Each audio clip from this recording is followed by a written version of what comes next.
Well, good morning, everybody. I hope you're all doing fantastically well. It's Connor here. What is going on in your world? Listen, I hope you're all doing splendid. I hope you're all good. I'm in the car on the way to Sheffield. Yes, a few fun things coming over the next couple of days, guys. A bit of content which I think you'll enjoy. But yeah, make sure you slap a like on this video. Make sure you check out the video, which I have to say was so good with KG yesterday. If you don't know who KG is, formerly of the channel, make sure you check him out. And KG is going to be doing a lot more work with us as well, which is going to be great in the long-term future. But yeah, really good live stream. Really enjoyed it. So make sure you check that out on your lunch break, after work, before work, whenever you want to. But yeah, guys, I wanted to talk about today the different ways of winning for Leeds United, the different ways of doing it. And I think for the first time against Sunderland, I saw something which I've not seen with Leeds United in 2 years. Normally what you do is, look, we had 21 shots to their 6, I think it was. We dominated possession in the second half. We had over 80% possession.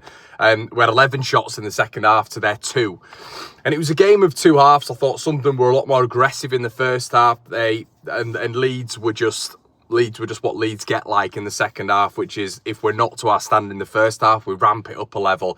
I think there's a lot of blame being put on Sunderland's changes and what they did in the game and what Regis Lebris didn't do right. But you've got to look at Leeds and you've got to look at how strong we are off the bench, how strong we are when it comes to across a 90-minute game and how you're able to deal with that, especially at Ellen Road. And I think there has to be a lot of credit given to Leeds United in terms of what I'm going to speak about today. So, relentless pressure.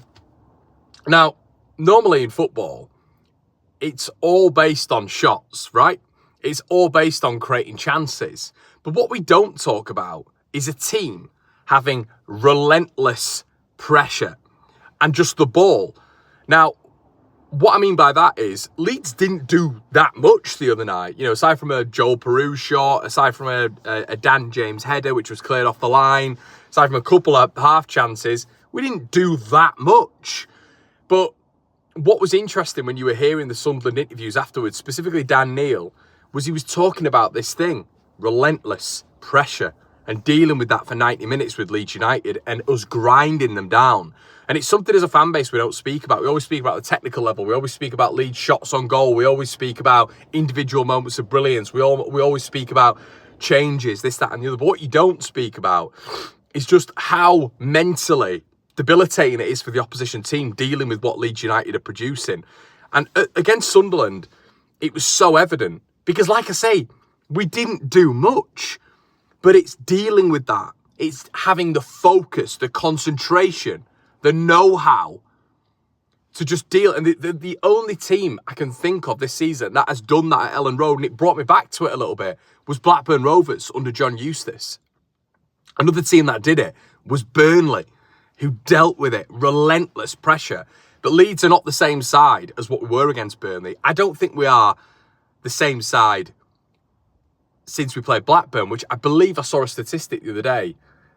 And in the 15 games since Blackburn, Leeds have picked up 37 points, which is absolutely unbelievable.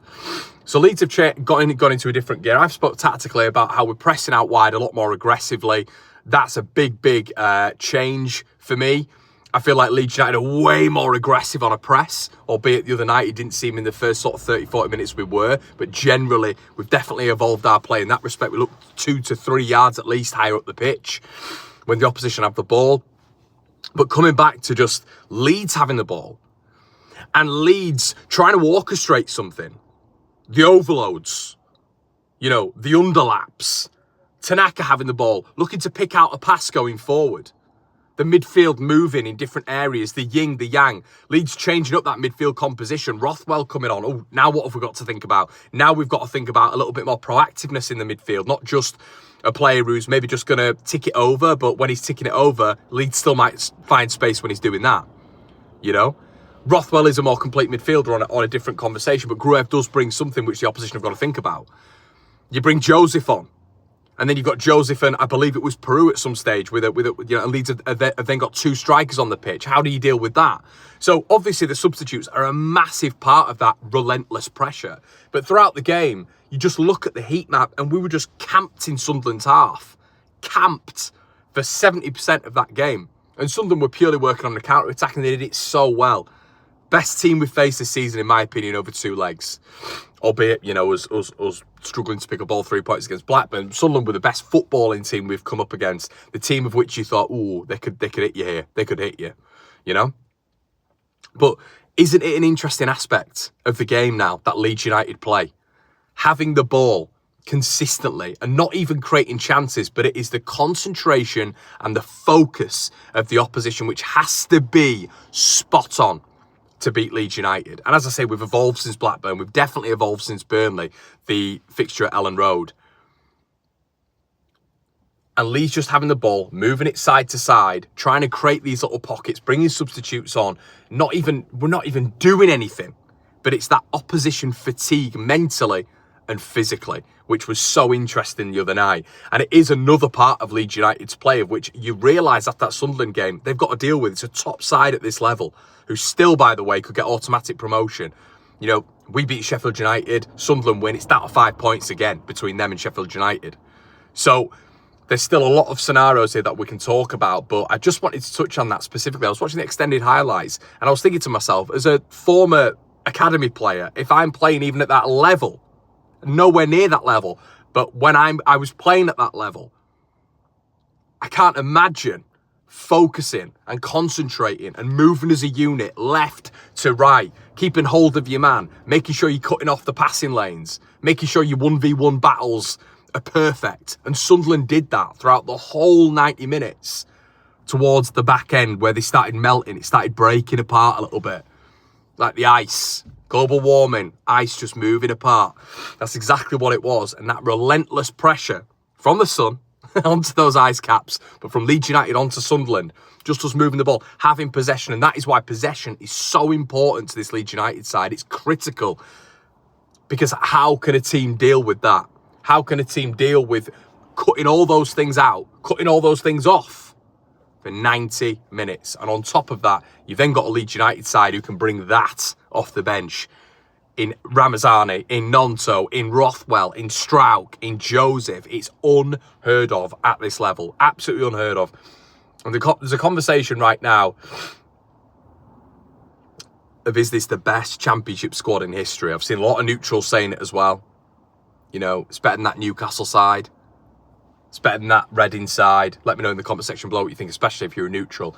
But isn't it interesting, that focus and concentration a team has to have? The other night, Leeds didn't do that much until the last 10 minutes. But having the ball, the other team concentrating, the mentality to stay in the game, to maintain focus when you're defending, is so interesting to me.